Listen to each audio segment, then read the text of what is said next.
Not following this part. If you're saying,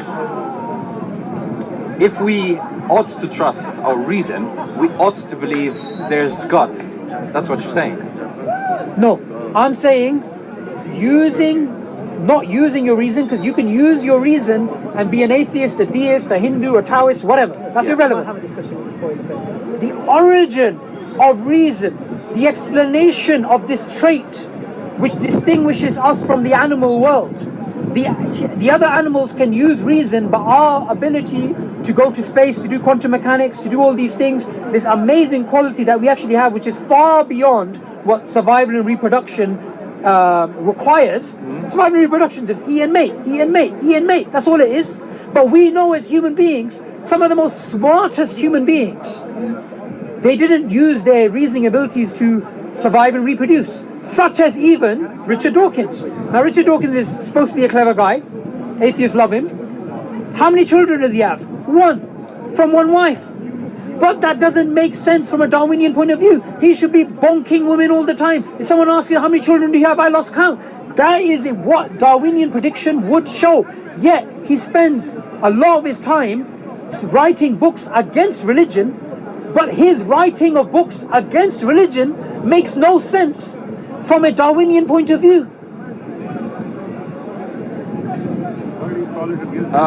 Okay, no, I understand what you're saying. Do you understand? I understand what you're saying, but, well, it still fits in my model of how, we evolve as a species, as a society. Of course, well, it is, I think, what I'm trying to say is, I think a society and a human being and a family, like if you're thinking just in terms of evolution, Darwinism and survival, it has a higher chance of surviving if they actually explore, reason, think more than chimps or other animals did. And it makes perfect sense in this model. Now, here's why it doesn't make sense within the model. And this is not according to me, this is according to mainstream evolutionary secular biologists. Let's see.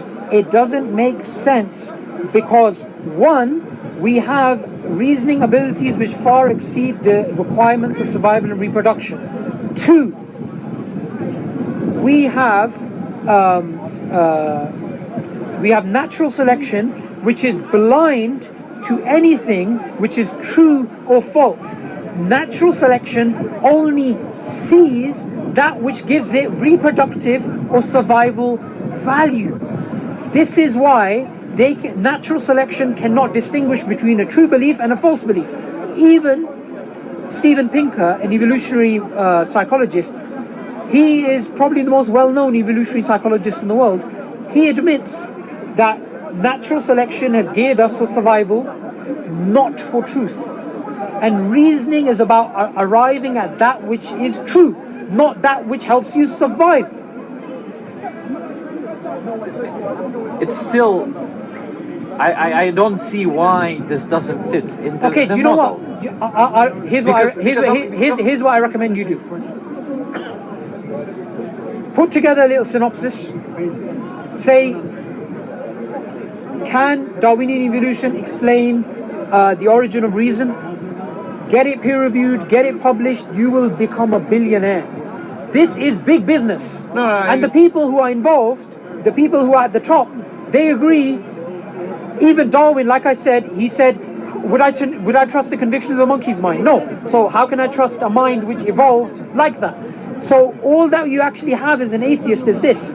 You have the claim of using your reason, but the only way of accounting for that is the very thing which you claim against and you define yourself against, which is theism. It's again a circular type of thinking. But again, the fact that we don't yet understand how is it circular? What I'm saying to you is exactly what evolutionary psychologists say. But that doesn't. So why are they doing circular reasoning? Not me. Why are they doing circular reasoning? The only thing they are saying is that they just haven't found a way to show how this happened. They're not saying we haven't found a way. They're saying we have found that natural selection only accounts for survival, not truth. They're not making a claim of ignorance. They're making a claim of knowledge.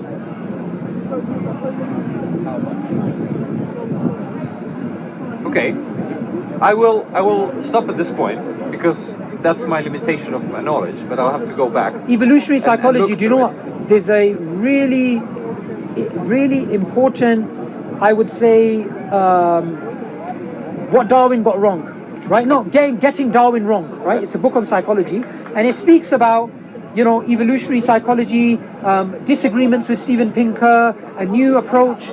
It's got all of this stuff, right? All of this field is got loads of vibrant people disagreeing with each other, but something that nobody disagrees with within the field is currently, as it stands, unless there is a revolution in the way that we think about biodiversity, we actually get rid of Darwin. Which might happen. Which we get rid of Darwin. We can build on top of it. We get rid of Darwinism, But why and we replace it with maybe a complete alternative. There is no explanation for the origin of reason. So your choice is to put God in it. No, my choice is this. There's two different things here.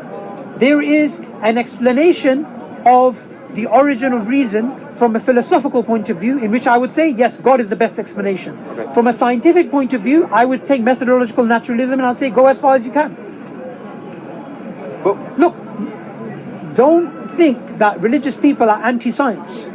no, I'm not saying Right? that. I'm saying, It's why not- would you it's jump not- to a it's not as conclusion simple as as, to say you know, it's God-given? somebody's writing a mathematical formula on the board, and in between I rub off some of it and I just write God. It doesn't work like that. We don't believe in God of the gaps.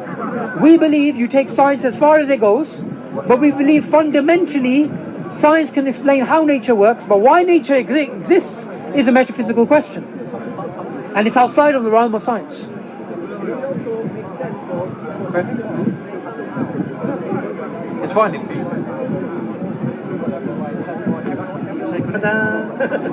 But we didn't have any... So we didn't disagree much. No, it's not that we didn't disagree. I actually think we quite disagree on some. No, we disagree on theology, but we can't disagree that currently, as it stands, there's no explanation for the origin of reason.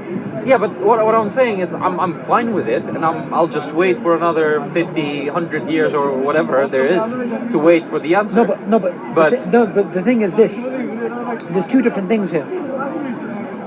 There is a scope. So science is based upon mathematics and logic, right? Now, science cannot give you an explanation of mathematics. You need pure logic for that, right? Okay. Science is based upon logic and based upon maths. Yes. So you can't use science to explain the thing that it's based upon. The origin of reason is a foundational problem, and from that you get the scientific method. So in the same way that science cannot explain its foundations, science cannot explain the origin of reason in a naturalistic point of view, unless you basically say, what we're going to do is we're going to take a anti-realist approach to science and say it only gives you workable models, and say this is the best workable model that we actually have. But you can't say it's true, you can just say it's a workable model. Yeah, I totally agree with that. That's how you get to some models indeed that describe the reality. It's just, for me as an atheist, it just baffles me, why would I include in this model something that I have no proof of, or evidence of. We don't include God within the equations of science. God is the one who gave us the ability to reason. God is the one who gave us the Quran. He's the one who gave us the guy who's a Quranic scholar who came up with the scientific method. Science is a way of discovering knowledge about how the world works. We don't go within the equations of science or the sentences of science and rub out a few things and write God. We don't do that. We stay outside of that. We understand that science is an application of reason to the natural world. We go wherever science actually goes. Now, what we're actually speaking about when it comes to atheism or theism is not science. We're speaking about metaphysics. It's fine. Which is a different thing. But now, the thing is that very so often religious people or theists or even books of religion claim to know how things work. They give a model of how things work or show it. And then you had this rebuttal to Rob saying, we had the we had smart people 1,000 years ago, and you can't say, you know, that they were stupid people. No, they were smart people, but their model was based on something that, you know, it was based on putting God in many instances as saying, we're sick because I'm sinful, or I did that. Not everybody did that, and the people who actually, what they actually did is they didn't make a they didn't distinguish between science. Well, there was no science then, but you know, the natural world, and metaphysics. Yes. So it all became kind of like, you know, cause and effect. Is there even such a thing as cause and effect? Or is it that in between an angel comes or something like this, right? So I would say these are people who got their wires mixed up. They confused, they started adding God into areas where the explanation of God is an explanation which is not in contradiction with a naturalistic explanation. So I'm just going to give you something, right?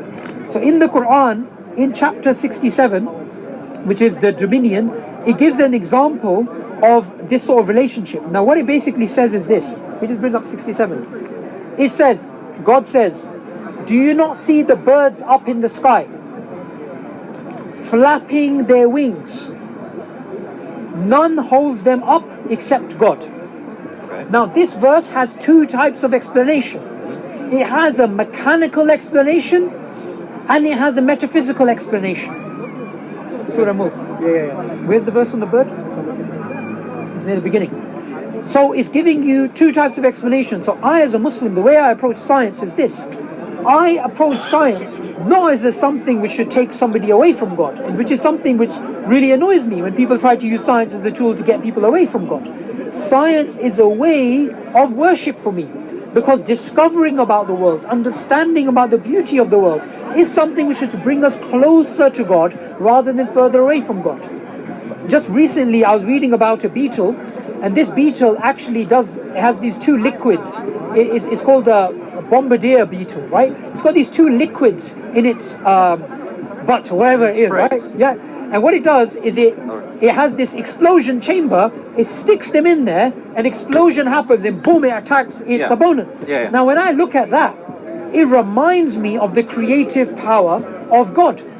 Yet we have people today who, when you try to look at nature and try to remember God and think, you know, like, look how amazing nature is, you have people who say, no, you can't do that because Darwin showed that there's no God, or Darwin showed that you can't reflect about nature in that way. No, that's a silly argument. That's a silly argument. That's all I'm arguing against. Yeah. But the other thing is what say Darwinist theory comes in is from idea, say, in Christian, I don't know the Quran story, but in a Christian religion is that, you know, a female came out from a rib of a man. Yeah. So that sort of gives you a model of how things happened, which in that case evolution says it's probably not, because the model that we have shows that it's highly unlikely, and the understanding we're having, and there's no proof to show that this has happened, or no, let's say there's no any sort of evidence, like even that can show that. Two different things. So here, that's right? Two different things here. When it comes to the claims of science and what science can reach, and claims that we believe are from God, there's sometimes a clear discrepancy between the two. Okay. Now, when it comes to Darwinian evolution, theologically as Muslims, we know that it's based on a probabilistic framework with assumptions and disputes, but let's leave that aside. Theologically, where is the contradiction?